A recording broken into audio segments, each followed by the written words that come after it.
Question number के साथ क्या संबंध है वो ज्ञात करते हुए 64 का संबंध प्रश्नवाचक चिन्ह के स्थान से करना है। अब देखिए 42 को क्या करके 20 बनाया गया या 20 को क्या के 42 बनाया गया है वो समझिए। तो 42 में से हम यदि 20 घटाते हैं या 22 घटाते हैं तो हमें 20, क्या 64 में यही पैटर्न है? 64 में 22 घटाएंगे तो हमारा आंसर आना चाहिए 4 में से 2 गया 2, 6 में से 2 गया 42, जो ऑप्शन 4 में है। देखिए हमारा आंसर आ गया। तो इसमें क्या पैटर्न लगा हुआ था? -22 किया हुआ था, -22 20 ज्ञात किया गया था। इस तरह पर क्वेश्चन 1 का सही आंसर हो जाएगा ऑप्शन 4 42। अगला प्रश्न है क्वेश्चन नंबर 2।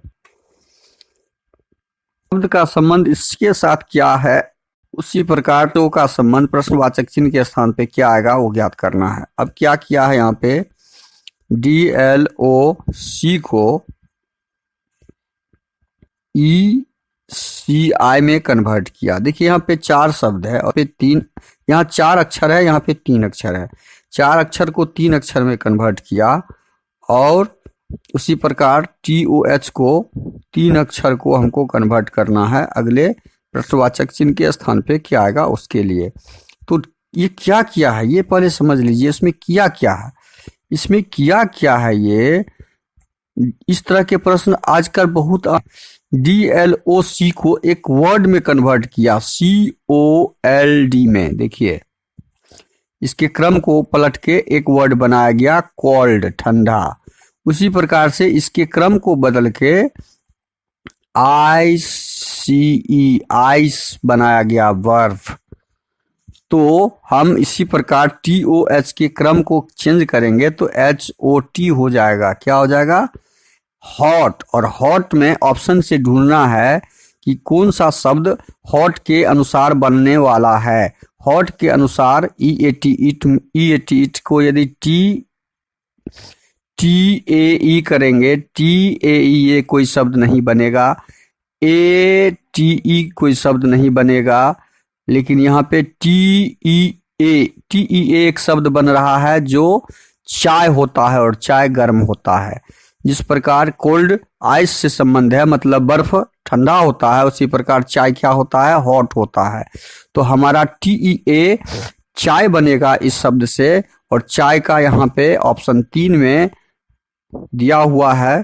तो ऑप्शन 3 इस प्रश्न का सॉल्यूशन होगा। इसको फिर से समझिए। DLOC को कोल्ड के रूप में कन्वर्ट कर दिए, कन्वर्ट करने के बाद ECI को आइस के रूप में। तो आइस ठंडा होता है, इसके बीच ये संबंध हो गया। आइस क्या होता है? ठंडा होता है। तो चाय क्या होता है? गर्म होता है। चाय का शाब्दिक अर्थ हमारा ऑप्शन 3 में दिया हुआ है, तो ऑप्शन 3। अगला प्रश्न है क्वेश्चन नंबर 3 में क्या है? रविशंकर सितार का संबंध है। रविशंकर जी सितार बजाते थे, तो बिस्मिल्लाह खां क्या चीज के लिए नामी थे? क्या बजाते थे? तो बिस्मिल्लाह खां बजाते थे, सरोद नहीं बजाते थे, संतूर नहीं बजाते थे, शहनाई बजाते थे। बिस्मिल्लाह खां शहनाई के लिए प्रसिद्ध थे। तो इस प्रश्न का सही आंसर ऑप्शन 3 हो जाएगा। ये आपको ज्ञान होना जरूरी है जीके से संबंधित। अब क्वेश्चन नंबर 4 आपके सामने है कि HJLN को क्या किया?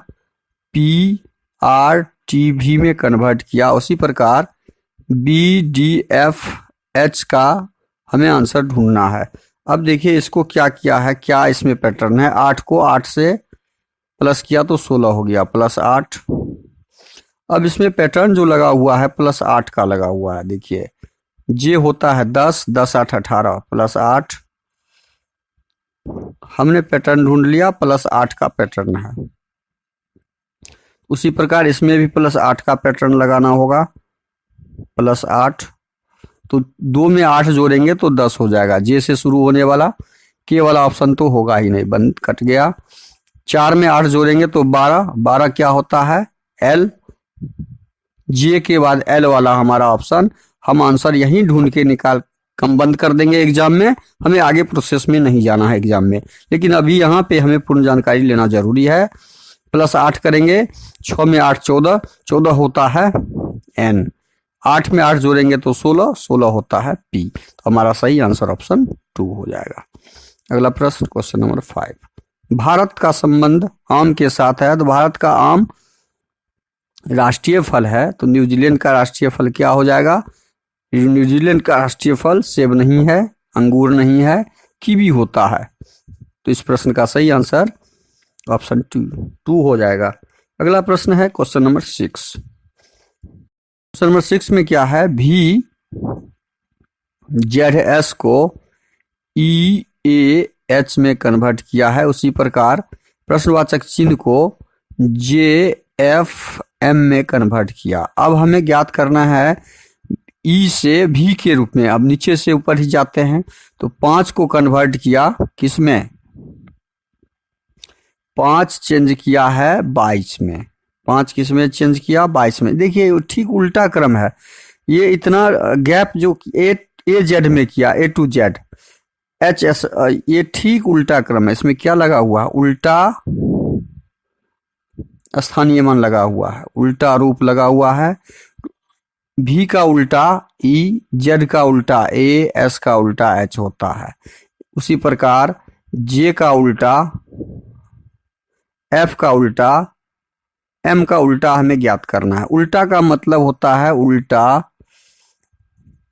कि दोनों का स्थानीय मान, ए और जेड का स्थानीय मान, ए का स्थानीय मान 1, जेड का स्थानीय मान 26, दोनों का स्थानीय मान 27 होना चाहिए। किसी भी दो अक्षरों का स्थानीय मान जोड़ ले तो वो अपने आप में उल्टा क्रम, उल्टा रूप में होता है। यदि ए शुरू से 1 नंबर पे होगा तो जेड उल्टे क्रम में 1 नंबर पे होगा। इसका मतलब ये हुआ उल्टा।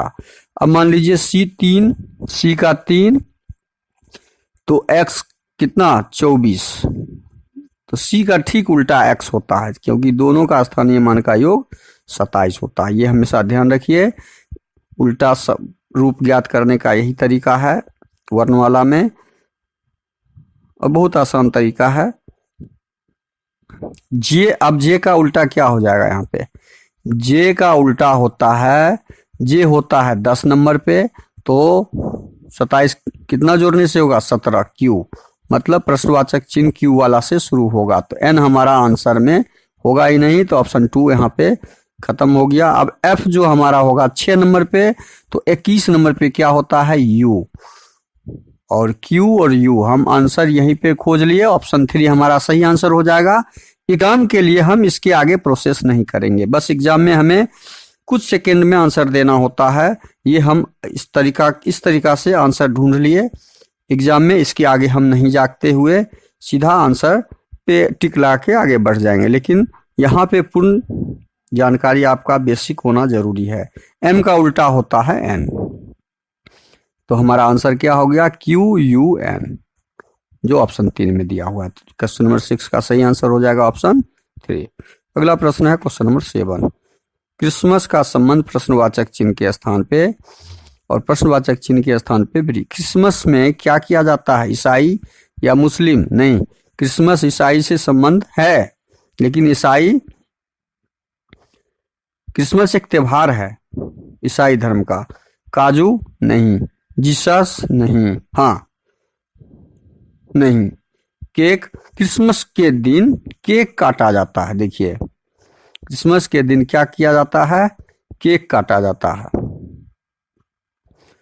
तो बिरयानी किस दिन खाया जाता है? किस दिन बनाया जाता है? ईद उल फितर के दिन बिरयानी का प्रयोग हैदराबाद में अधिक से अधिक लोग ईद उल फितर के दिन, बाकी जगह भी बिरयानी का प्रयोग।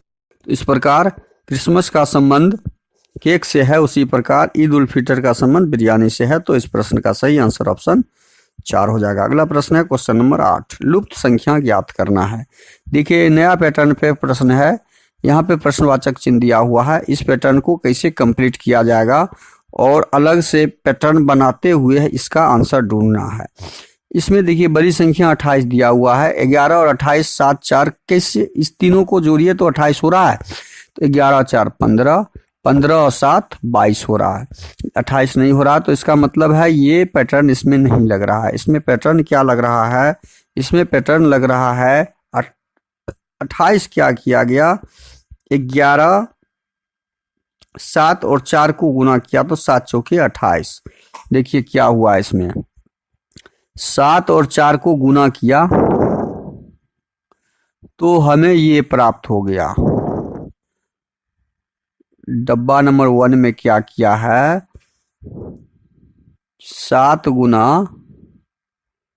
4 28 हो गया और 7 जोड़ 4 11 हो गया। हमें दोनों प्राप्त हो गया। इस कॉर्नर को कॉर्नर से गुना करने पर, पैटर्न ढूंढिए, गुना करने पर 28 और जोड़ने पर 11 प्राप्त हो गया इस कॉर्नर से कॉर्नर पे। उसी प्रकार इस कॉर्नर को इस कॉर्नर से पहले गुना करेंगे हम, यदि इसको डब्बा नंबर 2 में बॉक्स 2 को हम जब सॉल्व करेंगे तो 5 गुना 5 हमें 25 प्राप्त हो रहा है। देखिए 25 प्राप्त हो गया। उसी प्रकार 5 और 5 को जोड़ेंगे तो हमारा 10 प्राप्त हो रहा है, ये 10 प्राप्त हो गया। बॉक्स 2 का भी हमने पैटर्न ढूंढ लिया। इसी प्रकार से बॉक्स 3 का पैटर्न पर बैठाते हुए आंसर निकालना है प्रश्नवाचक चिन्ह का। अब इसका कैसे निकलेगा, इसका 8 और 3 का गुना करने से जो प्राप्त होगा वो हमारा प्रश्नवाचक चिन्ह के स्थान पे आ जाएगा। 8 रेख 24। क्या ये 24 हमारा सही पैटर्न पे बैठा हुआ है? तो इसके लिए हम 8 और 3 को जोड़ के देख लेंगे। 8 और 3 11 हो रहा है, जो कि यहाँ पे 11 दिया हुआ है। तो हमारा पैटर्न सही है और हमारा आंसर 24 सही निकला, जो ऑप्शन 2 में दिया हुआ है। तो क्वेश्चन नंबर 8 का सही आंसर ऑप्शन 2 हो जाएगा, 24। अगला प्रश्न है, देखिए इस तरह के प्रश्न आजकल नए एग्जाम जो चल रहे हैं उसमें अधिक से अधिक आ रहे हैं। तो सारे ऑप्शन आप अपने दिमाग में खोल के ओपन करके रखिए। अब आता है क्वेश्चन नंबर 9 आपके सामने। क्वेश्चन नंबर 9 में क्या दिया हुआ है कि उत्तर आकृति में से ऐसी आकृति चुनिए जो प्रश्न आकृति में दिए गए घटकों से बनाई जा सकती है। अब ये आकृति से कौन सी आकृति बनेगी? देखिए इस बीच में ये जो आयताकार आकृति दिया हुआ है, ये आयताकार आकृति यहाँ पे दिख रहा है, ठीक है। इस तरह का ये आयताकार ये भाग दिख रहा है, ये दिख रहा है, ये 2 दिख गया। अब ये तीसरा भी दिख रहा है यहाँ पे, और ये चौथा कॉर्नर पे भी ये भी दिख रहा है, और ये भी दिख रहा है 5वां। इस आकृति, ये जो 5वां आकृति है, ना इसमें दिख रहा है, ना इसमें दिख रहा है, ना इसमें दिख रहा है। तो हमारा ऑप्शन सी जो है सही आंसर हो जाएगा। इस आकृति से ये आकृति निर्मित हो सकती है। तो क्वेश्चन नंबर 9 में सही आंसर ऑप्शन सी हो जाएगा। अगला प्रश्न है क्वेश्चन नंबर 10। स्टेटमेंट दिया हुआ है और स्टेटमेंट के हिसाब से हमें आंसर ढूंढना है, निष्कर्ष अनुमान लगाते हुए। कथन दिया हुआ है केरल में सभी लोग साक्षर हैं। अनुमान, केरल के लोग सुशिक्षित और सुसंस्कृत हैं। अनुमान गलत है, क्योंकि यहाँ पे स्टेटमेंट में दिया है केरल में सभी लोग साक्षर हैं, और अनुमान में ऐसा कुछ भी शब्द नहीं दिया हुआ है, ना अर्थ दिया हुआ है।